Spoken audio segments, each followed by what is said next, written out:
here to talk to you about my granddaughter, Lena.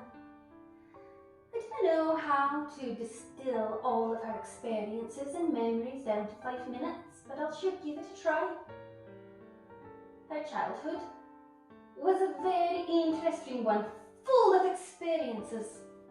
But some of them defined her life a bit. As a matter of fact, one of them was being short. That may not seem like such a big deal to some people, but to Lena, it really was. As a matter of fact, it gave her something called a short man syndrome, what she'd call it. And this made her do anything she saw anyone else doing better. If she would see something high up on a shelf that somebody needed but could not get, she was always the one to get up there, climb up like a little monkey and get it. Any boy on the playground that could do a push-up, she'd have to do 2 to make sure that she was better.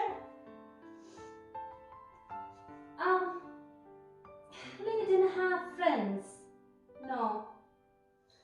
Not just friends, anyway. She had best friends.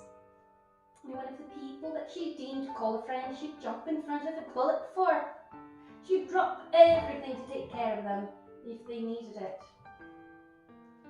There was not a person that she called friend that wasn't more dear to her than merely the word friend could describe.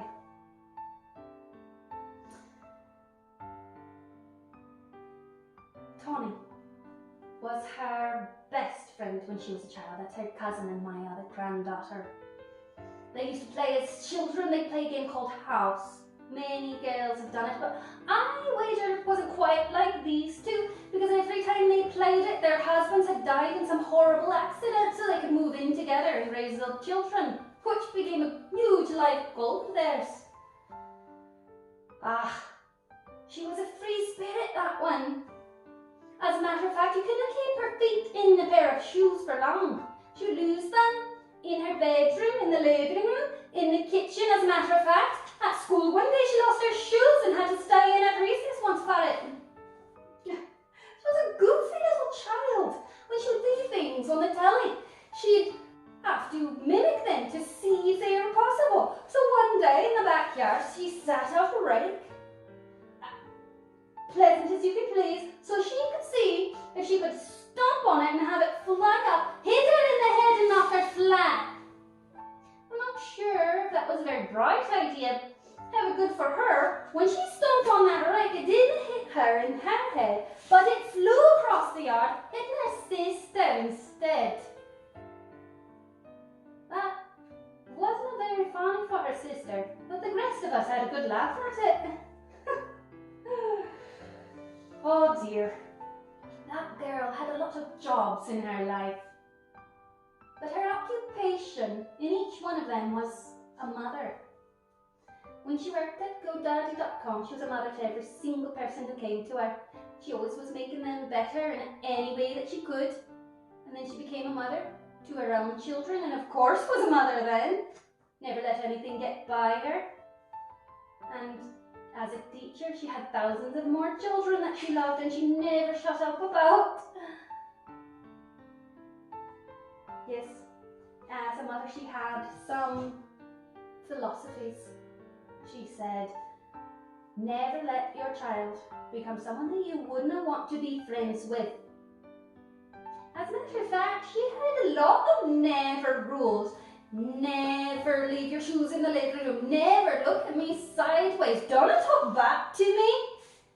But something that I noticed is anytime her children really needed her and really needed her love, she'd throw those rules out the window. She'd just love them. I love that about her. That is the type of person she was. She also had many pet peeves, but one was not talking well. As a matter of fact, she would correct her husband every day, her children every day as well. As a matter of fact, she approached me before she died to ask me to write her eulogy so she could correct it with her big red pen.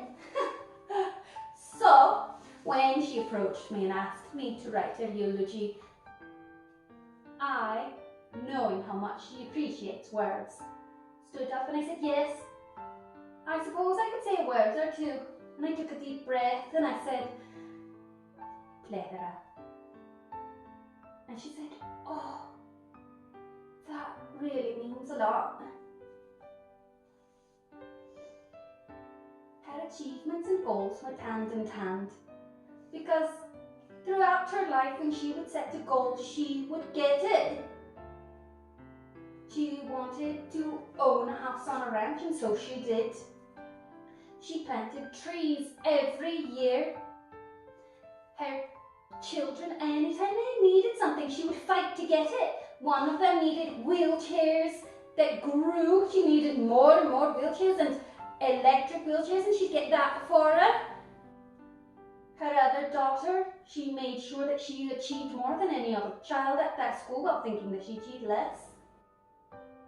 In 2033, she was completely debt-free. Her house was paid off. College was paid off.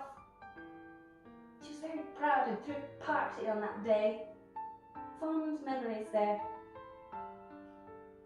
Yes, and she went back to college many years after she went the first time, so that she could get her teaching degree to be useful in the community that she was in. Not that she wasn't useful, you see. She was always doing things to help people. And she saw this as another way to do it. I hope that you'll remember her for the things that she did and the person that she was. And I hope you love her as much as I do. I'm so proud of her.